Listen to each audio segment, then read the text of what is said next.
검찰은 지금 내부 갈등을 빚고 있습니다. 강원랜드 채용비리 수사에 외압이 있었다는 의혹에서 시작이 됐죠. 대검찰청에서 전문 자문단이 회의하고 있는데 그 결과에 따라 분수령을 맡게 됩니다. 이번에도 취재기자 연결합니다. 이지혜 기자, 일단 회의는 어떤 상황입니까? 네, 오후 1시에 시작된 강원랜드 채용비리와 관련된 회의는 자문단 회의는 강원랜드 채용비리 수사단의 수사 내용 보고로 시작이 됐습니다.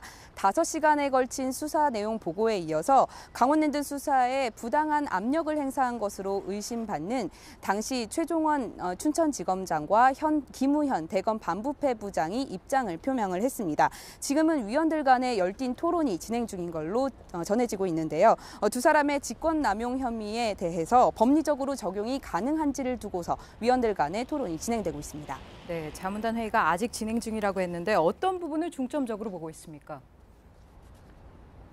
네, 문무일 검찰총장의 핵심 참모인 김우현 반부패 부장의 경우는 지난해 강원랜드 채용비리 수사를 담당했던 안미영 검사에게 부당한 압력을 행사했는지가 핵심입니다. 앞서 수사단은 김 부장이 권성동 의원의 전화를 받고 대검 연구관 등을 통해서 부당하게 압력을 행사했다고 결론을 냈는데요. 수사검사가 압력이라고 느꼈다면 직권남용으로 볼 수 있다는 것이 수사단의 입장인데 자무단이 어떤 결론을 내릴지가 중요해 보입니다. 또 최 지검장의 경우는 당시의 수사를 조기에 종결하도록 한 부분이 직권남용에 해당하는지가 핵심입니다. 네, 문무일 총장과 김우현 부장 그리고 대검은 정당한 수사 지휘였다는 입장이죠. 네, 안미영 검사와 수사단은 권성동 의원의 전화를 받은 김 부장이 보좌관 소환에 대해서 문제 제기를 했고 또 채용비리에 연루된 브로커에 대한 압수수색을 진행하려고 하자 미루라고 했다는 부분 등이 직권남용에 해당한다고 보고 있습니다. 하지만 대검은 정당한 수사 지휘였다는 입장입니다. 압수수색은 법무부 국정감사를 며칠 앞두고 불필요한 정치적인 논란이 우려됐기 때문에 미루라고 했다는 것이고 보좌관 소환은 대검 사전에 보고가 안 됐었기 때문에 지적했을 뿐이라는 입장입니다. 권 의원과의 부적절한 교류 역시 없었다는 입장입니다. 네, 오늘 회의를 거쳐서 자문단의 결정이 어떻든 간에 파장이 있을 것 같습니다. 어떻게 관측됩니까?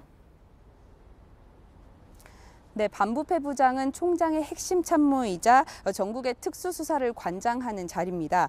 수사단은 반부패부 대검 연구관 등을 통해서 압수수색을 미루라고 한 행위 등을 지시한 김 부장의 행위가 직권남용 책임이 있다고 보고 있는데요. 이에 따라서 김 부장을 재판에 넘겨야 한다는 자문단의 결정이 내려질 경우에 문무일 총장에 대한 리더십에도 타격이 될 수밖에 없습니다. 그래서 책임론도 뒤따를 수밖에 없습니다. 반대로 불기소 결정이 나면 보도자료까지 공개하면서 수사 내용을 밝히면서 항명 논란까지 불거지게 한 양부남 수사단장과 수사단의 입지가 좁아질 수밖에 없습니다.